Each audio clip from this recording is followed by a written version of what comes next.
Ang kwento ni Tomby.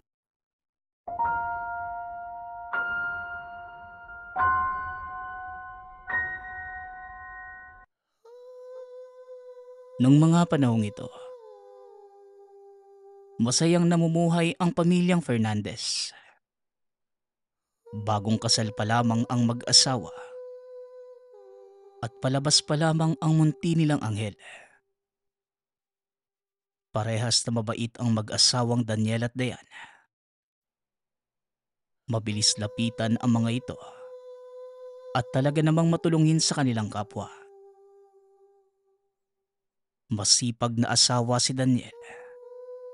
Malaki ang pangarap para sa asawa at magiging anak. Ngunit ang pagsasamang masaya, puputulin lang pala ng isang trahedya. Galing sa trabaho si Daniel. Dahil nag-overtime ito ay ginabi na siya sa pag-uwi. Bit-bit ang bagong lutong pansit na paborito ng asawang buntis. Masayang naglalakad si Daniel papasok sa tahanan. May kalayuan sa kabiasnan ang bahay ng mag-asawa. Kaya ilang oras pa ang nilalakad ni Daniel bago makarating sa tahanan. Nasa harapan pa lamang ng bahay.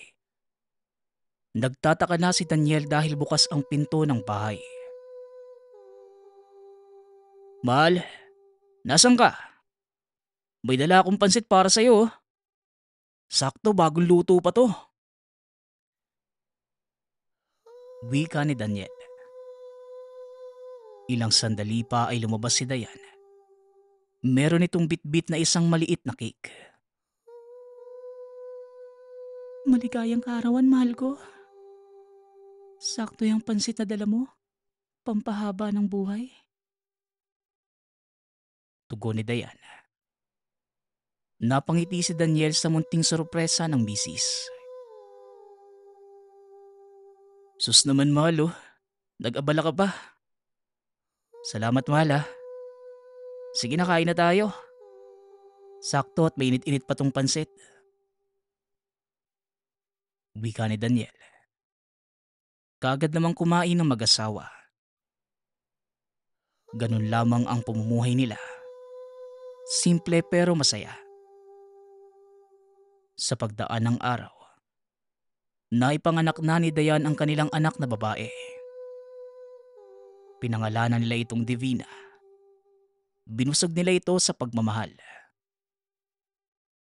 Hanggang sa isang araw, nagpaalam si Daniel sa asawa na pupunta ito sa bundok para sa outreach ng pinapasukan na trabaho. Sa pag-akyat ni Daniel ng bundok, kasama ang iba pang mga katrabaho, doon naganap ang pangyayaring hindi inaasahan ni Daniel. Mga anak, baka naman may tubig kayo dyan. Pahingi naman ako. Uhaw na ako at ubos na ang tubig na dala ko eh. Wika ng matandang nakasalubong. Ngunit tinaanan lamang ito ng mga kasamahan niya. Hindi ito pinansin. Ngunit dahil sa kabaitan ni Daniel, kaagad niyang nilapitan ang matanda at pinainom. Pasensya ka na, Lo, ah. Ito na lang po ang tubig na meron ako eh. Ubusin mo na po yan, mas kailangan mo po eh. Tsaka, kumain ka na po ba? Ito po, may tinapay pa po ako. Para magkaroon po kayo ng sigla. Wika ni Daniel. Inalalayan niya pa itong umupo. Paano ka naman anak? Mukhang malayo pa ang lalakarin nyo. Baka mauwaw ka sa daanan. Tugon ng matanda. Ngumiti lamang si Daniel. Huwag mo na po ako alalahanin, Lo. Pwede naman po akong humingi sa mga kasamahan ko eh. Teka, may sugat po kayo, oh. Sandali lang po, kukunin ko lang yung... Hindi natapos si Daniel sa sasabihin. dahil bigla na lamang nagpalit ng anyo ang kaninang matandang lalaki. Isa pala itong diwata. Naglabas ito ng isang butil. Napakabuti mong tao, Daniel. Dahil sa kabutihan mo, ipagkakaloob ko sa iyo ang isang mutya. Magiging gabay mo ito at bibiyayaan ka na masaganang pamumuhay. Wika ng diwata, kasabay ng pag-abot ng mutya kay Daniel. Hanggang sa bigla na lang itong nawala. Napakurap pa si Daniel at napatitig sa hawak na mutya. Ilang sandali naman na itinawag na ito ng mga kasamahan. Kaya binulsan na ni Daniel ang mutya. Mabilis namang natapos ang outreach nila. Pagod na pagod ito nang umuwi sa tahanan. Sinalubong naman siya ng asawa na may ngiti sa labi. Mahal, kamusta ang outreach nyo? Panigurado, napagod ka dun oh. Maupo ka muna at mamasahihin kita. Teka, ubarin mo muna yung sapatos mo para naman mahanginan. Wika ni Dayan. Sabay halik sa pisngi ng asawa. Ang swerte ko talaga sa asawa ko ah. Maalaga na, mapagmahal pa. Si baby, nasan siya? Tanong ni Daniel. Nasa kwarto si baby. Nasa kuna at mahimbing pang natutulog. Diyan ka muna. Ikukuha lang kita ng makakain. Sabay na din tayo dahil hindi pa ako kumakain eh. Tugon ni Dayan. Kagad itong pumunta ng kusina. Matapos maghanda ay kumain na sila. Habang kumakain, naalala ni Daniel ang nangyari sa gubat at kagad na kinuha ang mutya sa bulsa. Nagulat si Daniel. Naroon pa rin ang binigay sa kanya ng diwata. Kaya kagad niya itong kwinento sa asawa. Mahal, naniniwala ka ba sa mga mutya? Agimat at anting-anting? Di ba? Bigla ang tanong ni Daniel. Kaya napakunot ang noo ni Dayan sa tanong ng asawa. Oo, naniniwala ako. Dahil noon, isang antingero ang lolo ko. Pero ni isa sa mga anak niya walang nagpatuloy eh. Bakit mo naman natanong, mahal? Tugon ni Dayan. Bakit naman walang gusto magpatuloy sa mga anak ng lolo mo?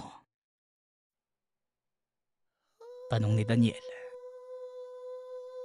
Bagamat nagtataka ay sinugot pa din ni Dayan ang tanong ng asawa.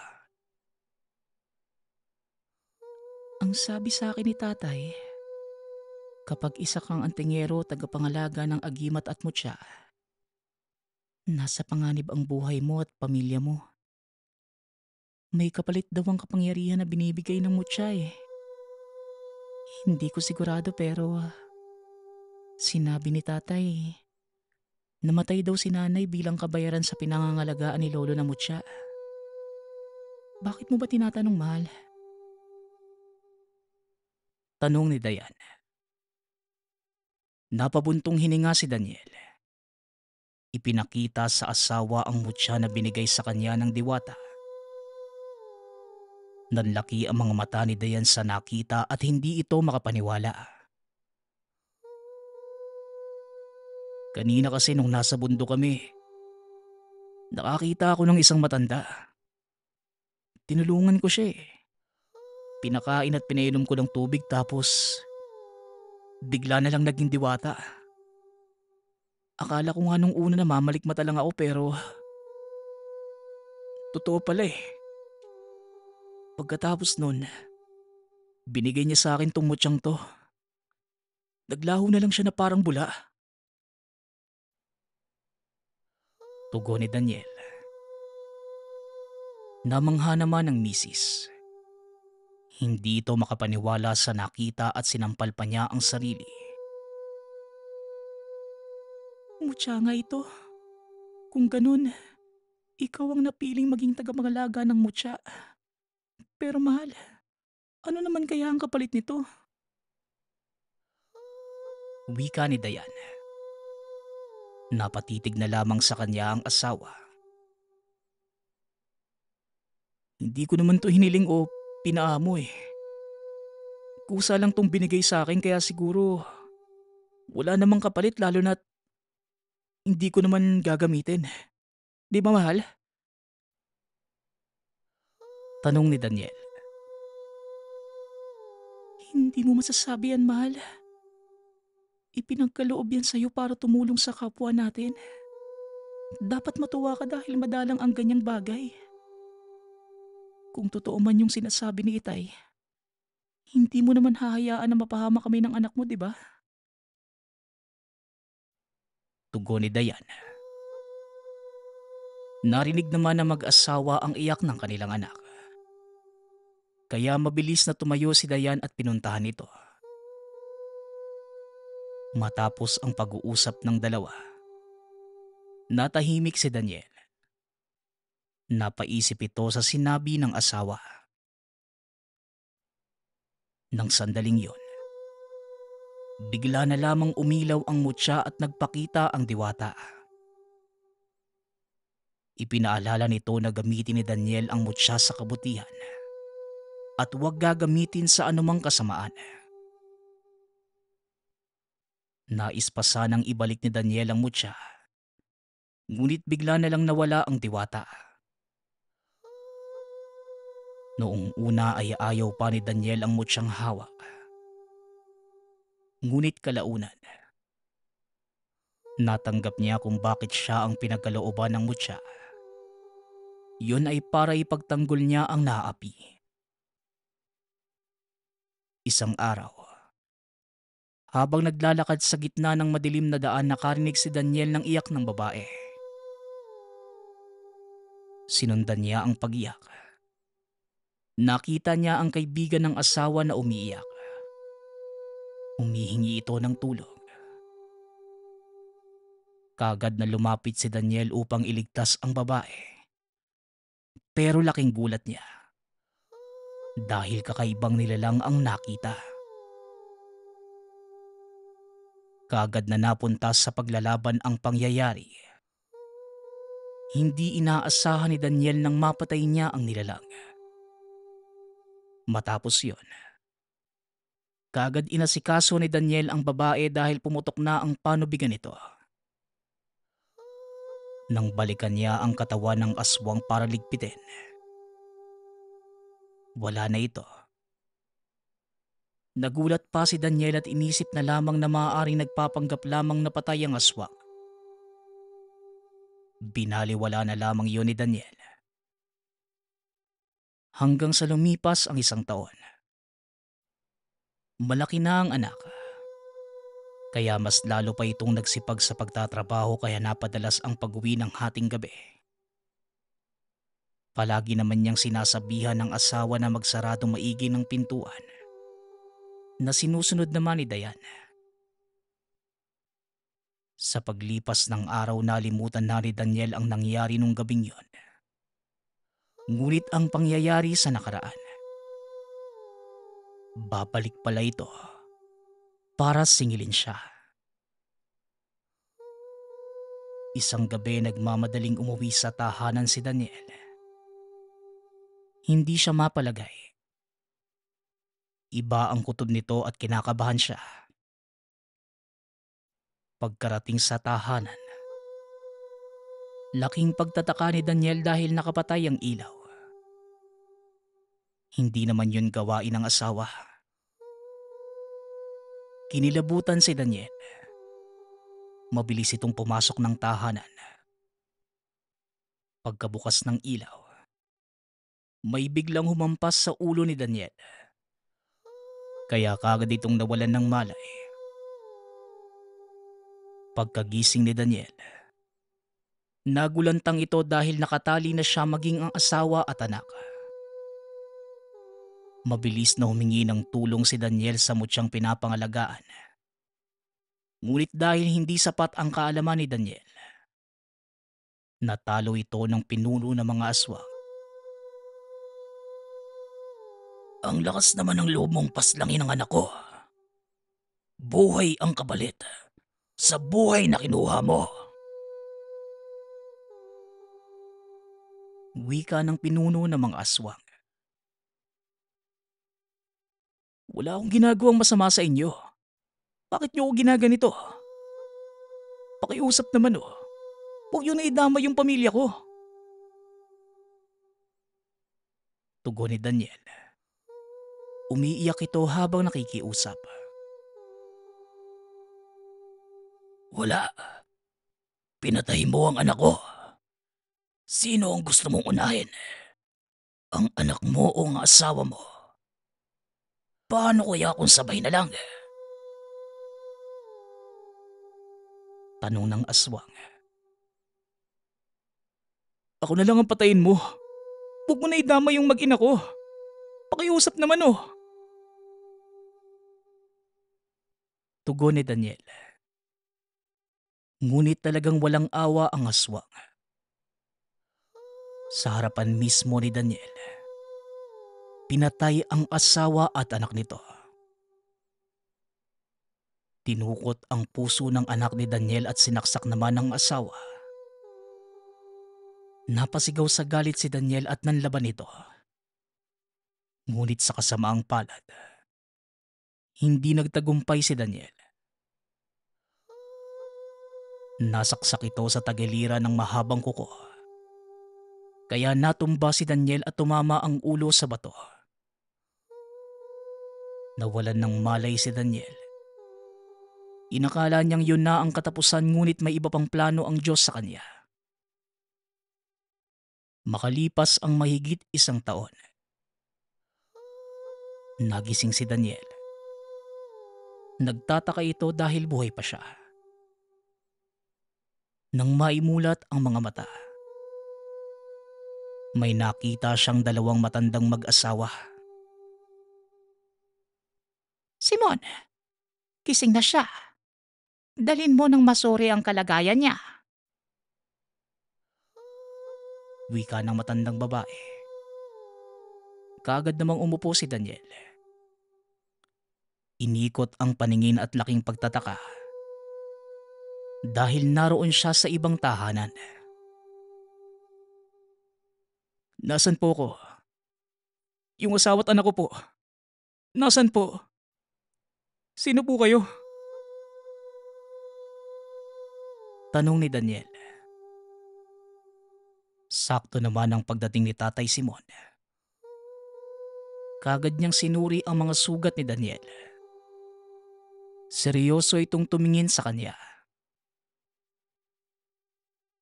Ako si Simon. Ito naman ang asawa kong si Feliz. Ito ang anak naming si Agatha. Ako ang nagligtas sa iyo mula sa mga aswang. Patawad pero nahuli ako ng dating.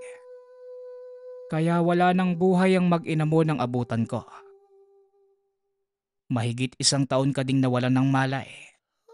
Kaya kinupkup ka muna namin.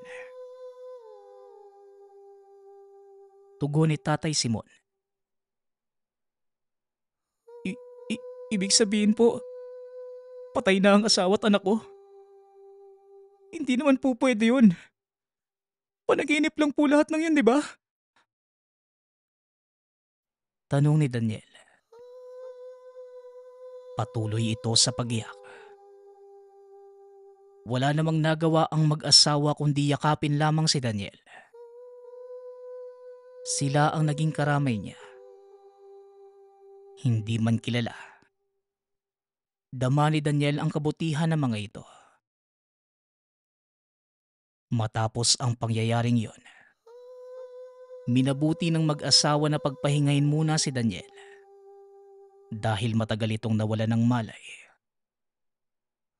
Samantala, hindi naman lubos maisip ni Daniel na makakaligtas siya sa panganib na yon. Sa paglipas ng araw, unti-unting pinapaliwanag ng mag-asawa ang mga naganap habang walang malay si Daniel. Daniel, kung nais mong dalawin ang iyong magina, binigyan namin sila ng magandang himlayan. Pasensya na kung nahuli ako ng dating. Wika ni Tatay Simon. Sa puntong yon, naguguluhan si Daniel. Bakit po ba ang bait niyo sa akin? Sino po ba talaga kayo? Hindi ko maunawaan kung bakit gano'n na lang kayo kabait sa akin eh. Samantalang hindi ko naman kayo kakilala. Nagtataka lang talaga ako dahil sa loob ng mahigit 1 taon, kinupkup niyo ako at hindi ko man lang alam kung bakit niyo ginawa yun. Tanong ni Daniel. Nagkatitigan naman ang mag-asawa. Isa akong antingero, Daniel. Gaya mo, biktima din ako ng mga aswang na pumaslang sa pamilya mo. Inaruga kita dahil gusto kong magtulungan tayo para matalo ang mga nilalang na yon. Para wala ng iba pang pamilya na magaya sa atin.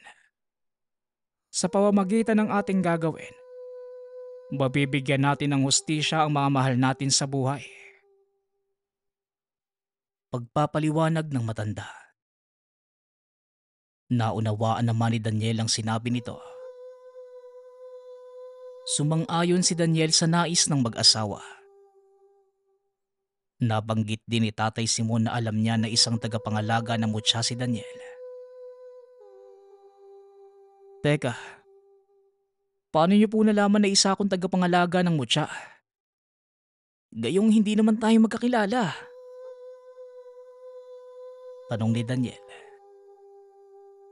Ipinaliwanag nito na maalam siya sa mga ganong bagay. Kaagad niyang nalalaman kung isa bang tagapangalaga ang isang tao. Naunawaan naman ni Daniel ang ibig ipaliwanag ni Tatay Simon. Kaya hindi na ito nagtanong pa. Malakas ang mutya na hawak mo.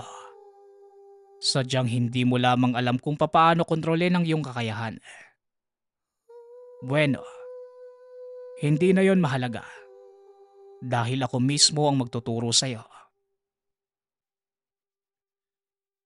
Wika ni Tatay Simon. Habang nakatitig at nakangiti kay Daniel. Bago mag-umpisa ang pagsasanay ni Daniel, dinalaw nito ang puntod ng asawa at anak. Sobrang bigat para sa kanya ang nangyari, lalo na't sa tuwing pinipikit niya ang mga mata.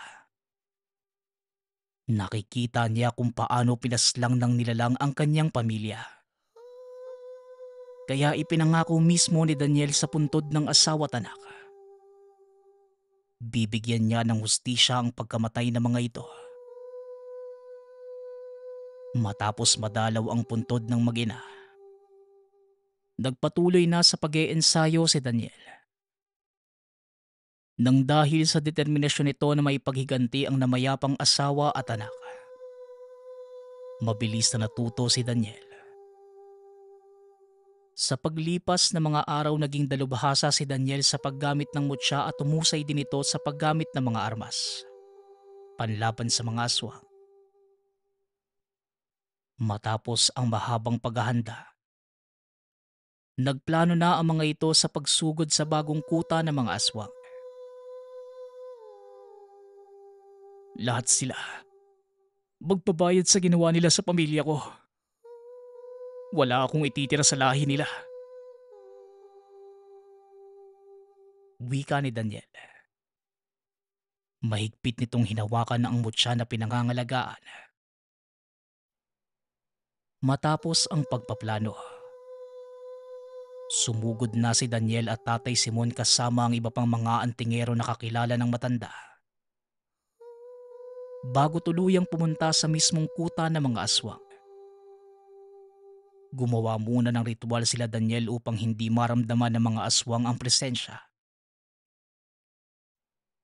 Sa pinagsama-samang dasal ng mga ito, Nakagawa ng malakas na kalasag sila Daniel hanggang sa sinimulan nila ang pagpatay ng lihim sa mga aswang. Ngunit sa kalagitnaan ng kanilang pagpaslang, biglang dumating ang pinuno at sinira nito ang kalasag na nabuo nila Daniel.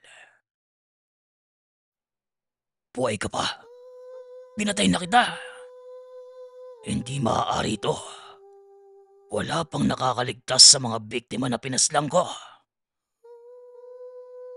Wika ng pinuno. Tama ka. Buhay na buhay pa ako. Bumangon ako mula sa hukay para ipaghiganti ang mahal ko sa buhay. Tugon ni Daniel. Bakas sa mga mata nito ang paghihinagpis. Ang lakas naman ng loob niyong sumugod dito sa lugar namin. Kung noon nakaligtas kayo, mula sa kamatayan ngayon hindi na. Umanda na kayong makita ang mga mahal niyong namatay na. Wika ng pinuno. Galit na galit ito habang nakatitig kay Daniel. Sumiklab ang labanan at lahat sila ay walang nais magpatalo. Nagpatuloy si Daniel sa pagkitil sa mga buhay ng mga aswang. Nakatatak sa isipan na wala siyang ititirang buhay. Umaapoy sa galit ang mga kalaban. Bawat dugong dumadanak ay hapdi sa bawat isa. Sa gitna ng labanan, nagkaharap si Daniel at ang pinuno. Muling rumehistro sa isipan ni Daniel ang kaganapan nung nakaraan. Kaagad itong umatake sa pinuno. Mabilis na tila kidlat. Gaya ng turo ni Tatay Simon. Bawat galaw ng pinuno ay inaral niya. Sa sandaling napalinga ang aswang, hinampas niya ito ng buntot page sa likuran. Napasigaw sa sakit ang aswang. Mabilis na kumilos upang gumante. Habang abala sa pakikipaglaban sa pinuno, hindi na malaya ni Daniel ang isang aswang na papasugod sa gawin niya. Nasugatan nito si Daniel sa hita. Napaluhod at umagos ang dugo mula sa malalim na sugat na gawa ng aswang.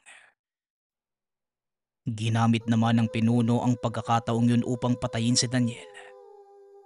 Ngunit mabilis namang kumilo si Tatay Simon. Sinugatan niya ng hawak na balisong ang pinuno at tinamaan ito sa mukha.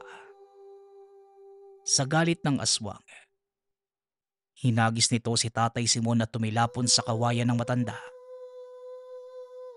Napasuka ito ng dugo sa lakas ng pagkakabagsak.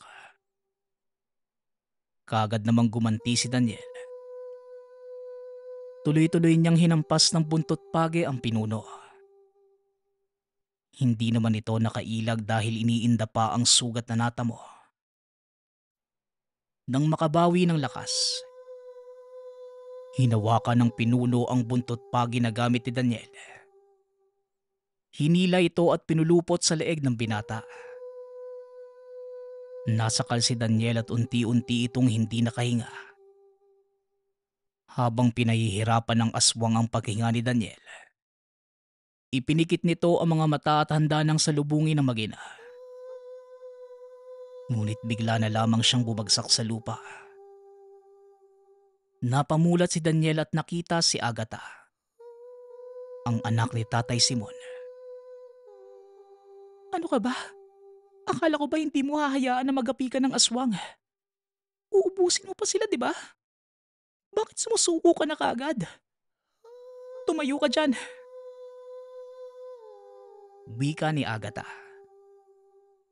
Nakita ni Daniel na namimilipit sa sakit ang pinuno. Ano bang ginagawa mo dito? Delikado dito eh.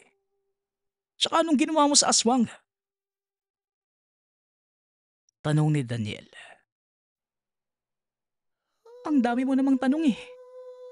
Sige na, tapusin mo na ang laban at pupuntahan ko lang si tatay. Tugon ni Agatha. Hinalikan nito sa pisngi si Daniel. Natigilan siya at biglang bumilis ang tibok ng puso. Kitang-kita ni Daniel kung gaano kagaling sa pakikipaglaban si Agatha. At sa kauna-unahang beses, buhat nang mawala ang pamilya. Nung oras na yun lamang napangiti si Daniel. Napatitig ito kay Agatha ngunit mabilis na inalis ni Daniel ang bagay na yon sa isipan. Muli niyang hinarap ang aswang at sa oras na yon, nagpabihag si Daniel sa aswang. Panoorin niyo kung paano ko tatapusin ang buhay ng lalaking ito. Wika ng pinuno. Nanlaki ang mga mata ni Agatha nang makitang bihag si Daniel ng pinuno. Walang hiya ka. Bitawan mo si Daniel. Ako ang harapin mo. Wika ni Agatha. Tatakbo pa sana ito papunta sa pinuno. Ngunit kagad siyang hinawakan ni Tatay Simon. Huwag kang lalapit doon. Magtiwala tayo kay Daniel. Alam ko na meron siyang pinaplano. Wika ni Tatay Simon. Sa pagtingin ng mag-ama ay biglang nilabas ng binata ang isang sundang at sinaksak nito ang aswang sa puso. Napaatras ang pinuno at binunot ang sundang. Ngunit nilapit ito ni Daniel at muling sinaksak sa dibdib. Napasuka ng dugo ang pinuno at tumumbay ito. Napangiti si Tatay Simon at Agatha nang makita nila na natumba ang aswang. Palapit na si Daniel sa mag-ama nang bigla na lamang sumugod ang isang aswang mula sa likuran. Nasaksak nito si Daniel gamit ang mahabang kuko. Tumakbo naman si Agatha at pinugot ang ulo ng aswang. Matapos itong mapatay, nilapitan ni Agatha si Daniel at hiniga sa kandungan. Daniel, lumaban ka at huwag kang pipikit. Pakiusap, huwag mo kaming iwan. Hindi pa ako nakakapagpasalamat sa iyo sa pagtalo mo sa mga aswang na nabigay sa amin ng takot. Wika ni Agatha, habang patuloy na umaagos ang luha sa mga mata. Ngumiti naman si Daniel at hinawakan ang mukha ni Agatha. Huwag kang iiyak ng dahil lang sa katulad ko. Huwag mong sayangin ang luha mo para sa akin. Handa na akong harapin ang pamilya ko. Gustong gusto ko na silang makita. Salamat dahil binigyan mo ko ng pag-asa para lumaban. Tugon ni Daniel, kasabay ng pagbagsak ng kamay nito. Daniel, hindi. Pakiusap. Gumising ka. Hindi ko pa nasasabing mahal kita eh. Pakiusap naman, Daniel oh. Wika ni Agatha, kasabay ng pagyakap ng mahigpit sa katawan ng binata. Lumapit naman si Tatay Simon at niyakap ang anak. Nang masigurado na ubos na ang mga aswang, umalis na ang mga ito buhat ang katawan ni Daniel. Habang naglalakad, nagulat ang mga ito nang bigla na lang magliwanag ang mutya ni Daniel. Bumalik ang pulso nito at tumibok muli ang puso. Nagkaroon ito ng malay at dahan-dahan ni siyang ibinaba. Sa wakas, nabigyan na po natin ng hustisya ang mga mahal natin sa buhay na namayapa ng dahil sa kanila. Wika ni Daniel. Napatingin ito kay Agatha na walang kibo sa gilid. Masaya ako na nagtagumpay tayo. Susunduin ko si Feliz upang makita ka. Maiwan ko muna kayo ng anak ko. Wika ni Tatay Simon. Napatango lamang si Daniel. Pagkaalis ng matanda, muling nagsalita si Daniel. Wala ka bang sasabihin? Nung nasa laban tayo ang daldal mo ngayon, para kang pipi na nanahimik sa gilid ah. Wika ni Daniel. Napayuko na lamang si Agatha. Nahihiya ito sa mga pinagsasabi niya ngunit kalaunan. Lumapit ito kay Daniel habang umiiyak. Akala ko hindi ka nagigising eh. Takot na takot ako nang bumagsak ang kamay mo. Inakala nga namin ni tatay na patay ka na eh. Tugon ni Agatha. Ano naman kung patay na ako? Wala lang naman ako sa'yo no? Tsaka hindi niyo naman ako kaano-ano eh. Wika ni Daniel. Kaagad na hinampas ito ng dalaga. Anong wala? Eh para ka nang anak nila tatay at nanay eh. Tsaka syempre mahalaga ka sa akin. Kasi ako nag-alaga sa'yo nung wala kang malay noon. Nagkagusto nga ako sa'yo kahit tulog ka lang eh. Pag-amin ni Agatha. Napangiti naman si Daniel. Pasensya na Agatha. Hindi ko pa masusuklian ang pag-ibig na bigay mo sa akin eh. Pero alam ko dito sa puso ko, may puwang ka sa buhay ko. Maraming salamat Agatha sa pagbigay sa akin ng pag-asa para lumaban. Tugon ni Daniel. Nagyakapan ng dalawa. Matapos ang pangyayaring yon, mabilis na gumaling ang mga sugat ni Daniel. Hindi kalaunan. Lumalim ang pagkakaibigan ng dalawa hanggang sa nagkaibigan. Ikinasal muli si Daniel kay Agatha at pinangako na hindi na mauulit ang bangungot ng kahapon. Naging masaya na si Daniel sa piling ni Agatha. At kalaunan na ibinayaan sila ng kambal. Nang namayapa na si Tatay Simon at Nanay Feliz nang dahil sa katandaan, umalis sa kabanatuan ng mag-asawa. Nanirahan ang mga ito sa Maynila at nagumpisa ng bagong buhay. Hindi man naging maganda ang nakaraan ni Daniel. Nabago naman ito sa kasalukuyan. Itinabi na lamang ni Daniel ang mutya na pinagkaloob sa kanya. Kailanman, hindi na niya yung ginamit dahil sa pag-aalinlangan na maulit ang malagim na nakaraan sa pamilya. Hanggang sa kasalukuyan, masaya na sila Daniel sa kanilang bunting tahanan. Simple man, ngunit payapa.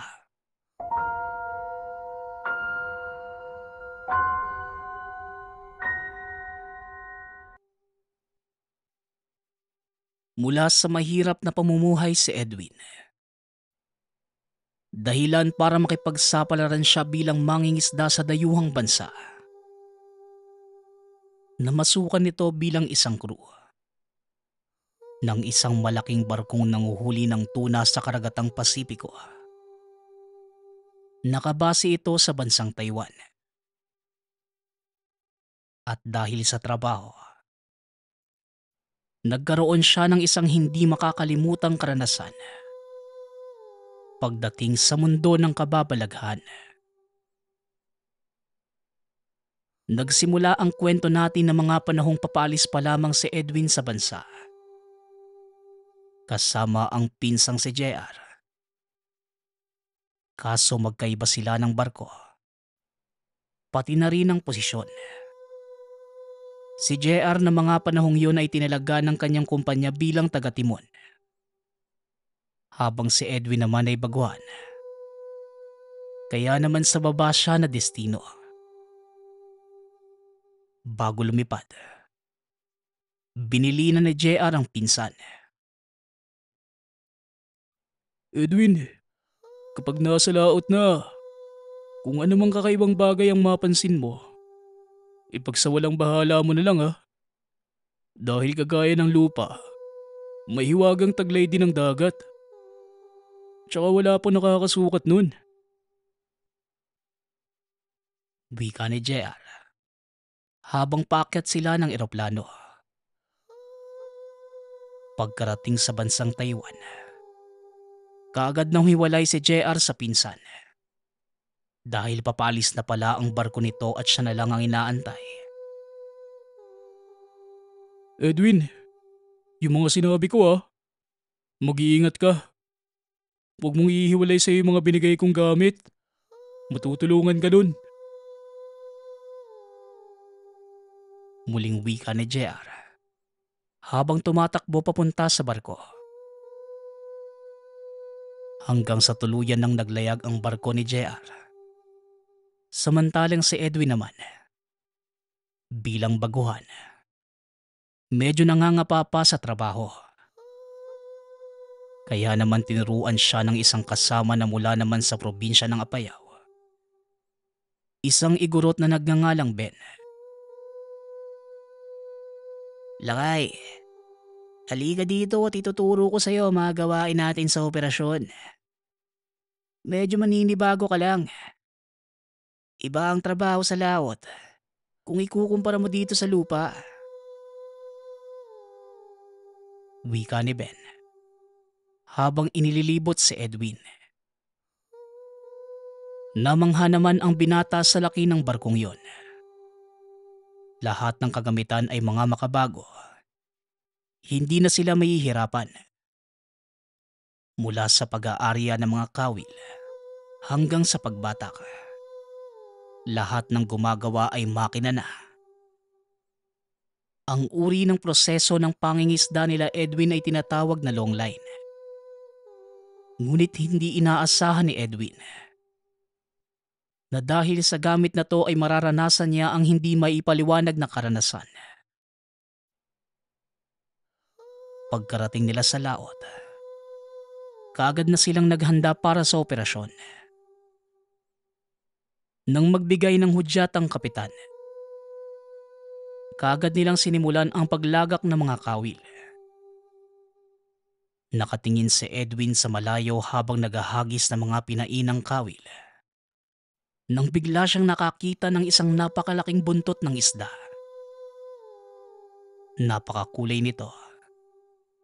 Kaya hindi niya maiwasang mabanggit ito sa kasamang si Ben. Ben, tignan mo yung isda Ang kulay ng buntot. Wika ni Edwin.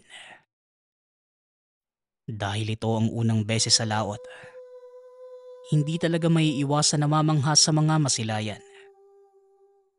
Napangiti na lamang si Ben dahil sa reaksyon na pinakita ni Edwin. Lakay, huwag ka masyadong magtuturo dyan. Baka mamatanda ka eh. Tugon ni Ben. Hindi naman ito sineryoso ni Edwin. Dahil tumatawa si Ben nang sabihin niya yon. Nagtagal na mga ilang araw na tila batang tuwang-tuwa si Edwin sa mga nakikita. Hanggang sa nakasanayan niya lang ito. Ilang buwan pa ang nakalipas ay parang wala na ito sa kanya. Hanggang sa isang araw, nagpasya ang kapitan nilang gumilid dahil nasira ang imbaka ng krudo. Kapag tuluyan itong nabutas, maaari silang tanggalan ng permisong mangisda sa karagatang Pasipiko. Dumaong sila sa isla malapit sa bansang Papua New Guinea. Habang inaayos ang barko, nagkaroon ng pagkakataon sina Edwin at iba pa para makapagala sa lugar. Naisipan ng mga itong tumambay sa dalampasigan. Kaso nga lang, habang nagiinuman sila ng mga kasama, nilapitan sila ng isang matandang taga doon sa isla. Sinabi sa kanilang hinaan ng boses dahil baka magambala nila ang mga naninirahan sa lugar. Ngunit dahil lasing na sila ng mga oras na yon, Pinagtawanan lang nila ito, kaya nagpasya na lang na umalis ang matanda. Pero may sinabi ito sa kanilang negatibong wika na hindi pa noon naunawaan ni Edwin. Hanggang sa kinaumagahan, bigla na lamang nagsuka ang isa nilang kasama. Ang inilabas nito ay kulay asul na likido. Dumadaing ito na tila tinutusok ang mga bituka. Nagtuloy-tuloy lang ang kanyang pagsusuka hanggang sa nagpasya na ang kapitan na ipa-ospital. Pero wala namang nakitang sakitang doktor. Negatibo ang naging resulta ng pagsusuri. Tinigdan din ng doktor ang sinusuka niyang likido. Sinabi nitong tubig dagat lamang ang laman ng tiyan ng taong yon. Dito na sila nagtaka. Dahil hindi naman iinom ng tubig dagat ang kasama nila. At nung gabing nalasing naman, hindi naman ito nahiwalay sa kanila. Kaya alam nila na wala itong ginawang kakaiba na ikakasama ng katawan. Isang hapon, pagkatapos ng mga gawain nila sa barko, nakita ni Edwin si Ben na nakaupo doon sa lugar kung saan sila nagiinuman.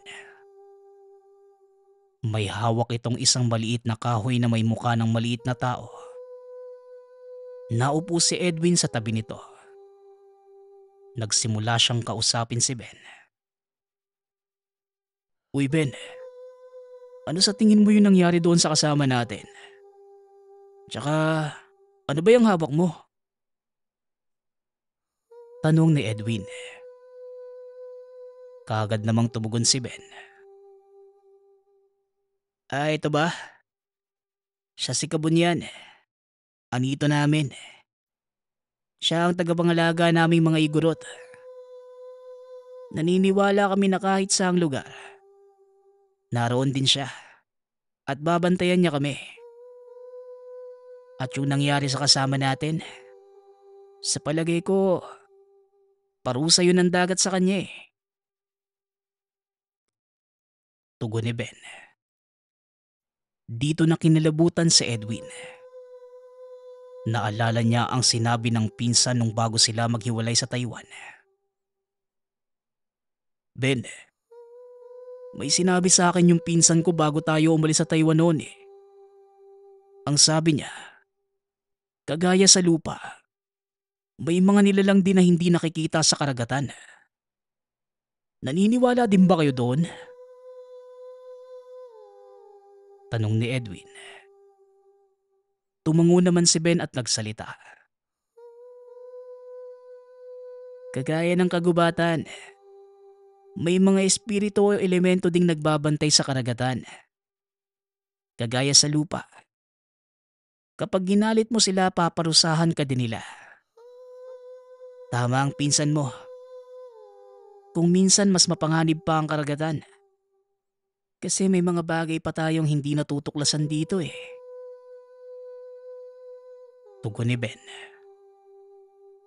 "Eh, ano naman ang pwede nating gawin para mawala yung parusa sa kasama natin?" Tanong ni Edwin. Sa palagay ko Edwin, wala eh. Kasi hindi ko din alam kung ano ang ginawa niya. Kung bakit siya pinaparusahan ng karagatan. Tugon ni Ben. Habang nag-uusap sila, biglang dumating ang kanilang agent o yung taong namamahala sa kanila sa lugar na yon. Sinabi nitong papawiin ang kasama nila sa Pilipinas dahil hindi na din kayang lunasan ng mga doktor sa bansang yon ang karamdaman. Nang mga sumunod na araw, bigla na lang napatawag ang pinsan ni Edwin na si JR. Tamang-tama lang ang pagtawag dito. Hindi na nagdalawang isip pa si Edwin na itanong dito kung ano ang pwede nilang magawa sa kasama. Pero bago niya itong natanong, sinalaysay niya muna ang lahat ng pangyayari. Pero maging si JR, hindi din alam ang gagawin. dahil malayo ito. Kailangan niya itong makita upang matukoy kung ano ang nararamdaman ng tao. Kinahapunan. Nang araw ding yon may dumating na balita sa kanila na hindi pa din tumitigil sa pagsusuka ng tubig alat ang kanilang kasama. Sa pagkakataong yon, may kasama na itong mga buhangin at patay na dugo. Dito na kinabahan ng mga doktor dahil unang beses nilang makaengkwentro ng ganitong kaso. Maging sila ay hindi ito maipaliwanag. Hanggang sa isang pasyente na taga roon ang nakapagsabi na ito ay parusa ng isang sirena. Ayon dito, may sinaktan ng kasama ni Edwin na isang nilalang at nagkataong alaga ito ng sirena. Kaya naparusahan siya nito. Nagalok din ng tulong ang pasyenteng yon na gamutin ng kasama ni Edwin. At dahil desperado na sila, hindi na sila tumanggi. Sa harapan mismo ng mga doktor, ginamot ng babaeng pasyente ang kasama ni Edwin. Sa kalagitnaan ng proseso ng panggagamot, nawalan ng malay ang kasama ni Edwin. Naitago na lang natin sa pangalang Joey. Ayon sa babaeng ng gamot, ayos lang na mawalan ito ng malay dahil kasalukuyang naglalakbay ang kaluluwa nito pabalik sa katawang tao. At ang nasa loob ng katawan nito ay ang nilalang na nagparusa sa kanya. Swerte din nila Edwin na mga sandaling yon dahil marunong magsalita ng Ingles ang babae. Kaya naipaliwanag nito sa kanila ang buong pangyayari. Ayon sa babae, nang hawakan niya si Joey, nakita nito ang ginawa niya. May nakita itong isang uri ng napakagandang isda. Kinuha niya at nilagay sa isang bote ng alak. Ngunit dahil sa kakulangan sa hangin, namatay ang isda. Itinapon niya ito pabalik sa dagat, kasama ng bote ng alak. Ang hindi niya alam, ito pala ay alaga ng isang sirena. Nakita din ng babae ang pagiyak ng sirenang yun sa pagkawala ng alagang isda. At bilang kaparusahan sa kasama nilang si Joey, ginawa nitong sisidlan ng tubig ang katawan niya. Buti na lamang ay naagapan nito, kung hindi, talagang mamamatay si Joey. Matapos ang kaganapang yun, pinauwi na din ito ng kumpanya para na rin sa sariling kaligtasan. Buong akala nila Edwin, doon na matatapos ang kababalaghang maiengkwentro. Pero nang magbalik sa pangingisda ang barko, muli silang nakaranas ng kakaibang pangyayari mula sa elemento ng karagatan. Naglalayag sila pabalik sa laot. Medyo mahaba ang tatakbuhin bago sila makarating sa fishing ground. May mga lugar na pinagbabawal ang anumang uri ng pangingisda, kagaya ng mga bahura at mga mabababaw na parte ng dagat Pasipiko. Pagkarating nila sa fishing ground, kaagad nag-utos ang kapitan na maghanda para sa paglalagat ng kawil. Pero nang mailabas na nila Edwin ang mga ilalagak na kawil, muling nag-utos ang kapitan na ibalik ang mga ito at hindi sila matutuloy. Ayon sa kanya, mababaw ang lugar na kinaroroonan. Nakikita nito sa kanyang mga aparatus ang tamang sukat ng lalim maging ang agos ng tubig sa ilalim. At ang nakapagtataka, mahigit 4 na oras na silang tumatakbo, pero hindi nagbabago ang lalim ng karagatan. Kaya nagpasya na silang huminto dahil baka lutay lang na mga oras na yon. Dito na naganap ang hindi maipaliwanag na pangyayari Nang dumungaw ang incheck na kapitan sa tubig para sana tignan kung talaga mababaw, nakita niya ang isang dambuhalang mata ng isang nilalang.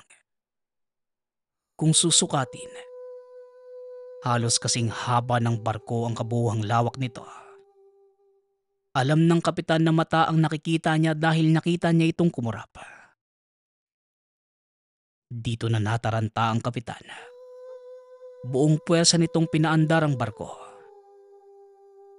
Pinuntahan naman siya ni Edwin dahil nagulat sila sa naging reaksyon ng kapitan. Hindi maunawaan ni Edwin ang sinasabi nito. Pero nang sumenyas na may nakita siyang mata sa tubig, dito na nagsimulang magtawanan ang lahat. Naku, nasobrahan na yata sa alak si kapitan eh. Kung ano nang nakikita. Wika ni Edwin. Sinaway naman siya ni Ben. Dahil may narinig itong mahinang pagkalabog mula sa ibaba ng barko na para bang may kung anong tumatama sa ilalim na bahagi. Mga kasama, naririnig niyo ba yon? Tanong ni Ben habang tinatakpan ang bunganga ni Edwin. Tumahimik naman ang lahat. Walang ano-ano ay bigla na lang tila may kung anong nilalang na umugas sa kanilang sinasakyan. Kanya-kanyang dungaw ang mga ito. Pero wala naman silang makita. Maliban kay Ben at Edwin, na nooy magkatabing nakadungaw sa tubig. Edwin, nakikita mo ba yung nakikita ko? Tanong ni Ben habang kinakalabit si Edwin. O Ben, anong klaseng nilalang yan? Tanong ni Edwin. Isa itong napakalaking isda na nagpapaikot-ikot sa barko. Pabalik-balik at patuloy na tila kinikiskis ang katawan sa pinakailalim ng sinasakyan. Halos maihi sa takot sina Edwin ng mga oras na yon. Kaya dali-dali nilang pinuntahan ng kapitan na nooy mainit na ang ulo.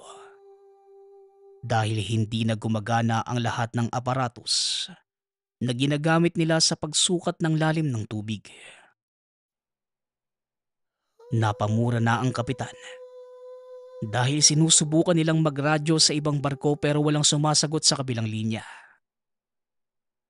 Hanggang sa tuluyan ng lumangoy palayo ang nilalang sa kanila.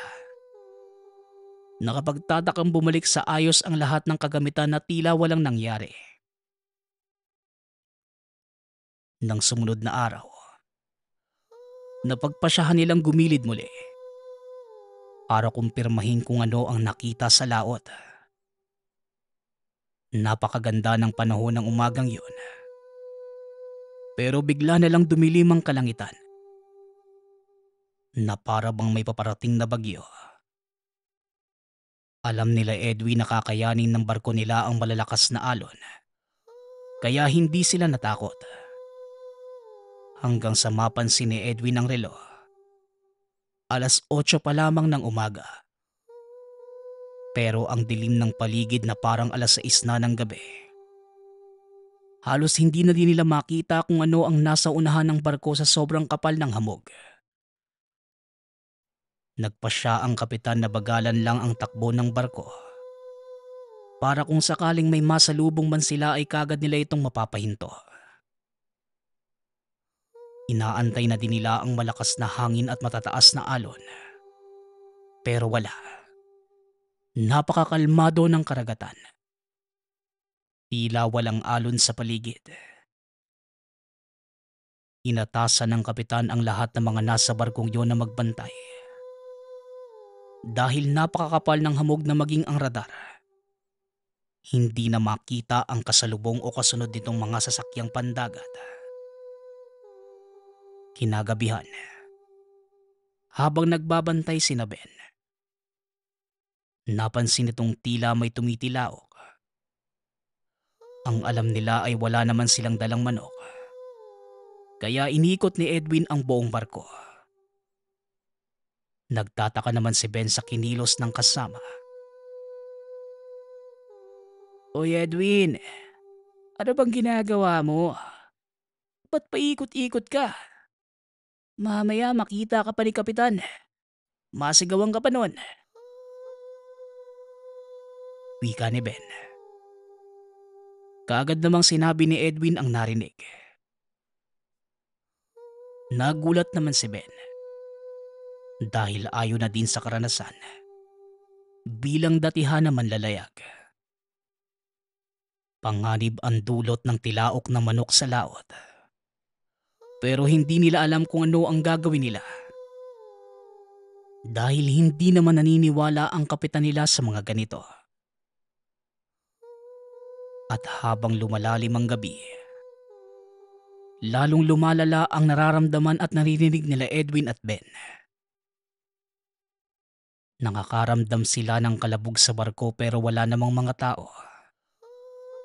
Nakakarinig sila ng mga kumakanta. At magagandang boses ng mga babaeng tumatawag sa kanila.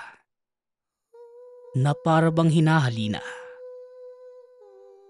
At dahil dito, kamuntikan pang tumulo ng isa sa mga kasamahan. Kaya naisip ni Edwin na lagyan ng takip ang kanilang mga tenga. Dahil pareho nilang alam na ang may kagagawan nito ay mga katao. Pero ang hindi nila lubos maisip ay hanggang sa ibang lugar. Nanggagambala pa din pala ang mga ito. Minabuti rin nilang bantayan ang mga kasamahan. Dahil habang lumalalim ang gabi, tila lalong nababaliw ang mga ito. Pati ang kapitan ay tinali na din nila para hindi lang tumalon. Nang mga oras na yon, sila na lamang ang nasa wastong katinuan. Pareho din nilang alam na sa oras na sumikat ang araw, mawawala na ang mga ito. Halos mabaliw sa kaiisip si Edwin sa mga pangyayari ng mga panahong yon. Hanggang sumapit na ang umaga. Buong gabi silang gising. Pinatay na din nila ang makina ng barko. Dahil baka mabangga o hindi kaya sumadsad sila sa mababaw na parte. At nang magliwanag na ang paligid, nakita nila ang kanilang mga sarili sa tabi ng isang isla. Sakop naman ito ng bansang Micronesia. Hindi nila alam kung papaano sila napunta sa dakong yun. Wala namang alam si Edwin sa pagpapatakbo ng barko. Kaya hindi niya din maidetalye ang nangyari. Basta ang alam nila, hindi yon ang direksyong tinatahak nila ng mga panahong yon. At dahil napadpad sila sa lugar kung saan ipinagbabawal ang mga barkong pangisda, hinuli sila ng mga otoridad sa lugar na yon. Wala silang maibigay na paliwanag na maaaring paniwalaan ng mga humuli sa kanila. Kaya naman nakulong sila sa bansang yon sa loob ng 4 na buwan. Sa salang paglabag ng teritoryo ng pangisdaan. At dahil pananagutan ng kapitan ang lahat ng pangyayari, kaagad namang pinakawalan ang mga crew. Pinauwi sina Edwin sa Pilipinas. Bagaman walang naiuwing pera, masaya siya dahil nakauwi ito ng buhay sa pamilya na siyang pinagpapasalamat niya sa Diyos. Nang mga panahong naranasan niya ang parusa ng karagatan, inakala niyang wala na siyang pag-asang makauwi pa. Pero swerte pa din sila Ben dahil kahit papano, nanatili silang ligtas. At nasa wastong pag-iisip. Habang ang mga kasamahan naman nila Ben at Edwin, ipinasok sa mental hospital. Dahil kinakitaan ang mga ito ng sintomas ng pagkabaliw. Kung ano-ano ang pinagsasasabi ng mga ito, at mga bagay na nakikita sa paligid. May mga nagsabi pang nakakita sila ng mga alimasag na sumasayaw at isdang naglalakad sa lupa. Kalunos-lunos ang naging sitwasyon ng mga ito dahil hindi nila nakayanan ang naging parusa ng mga sirena.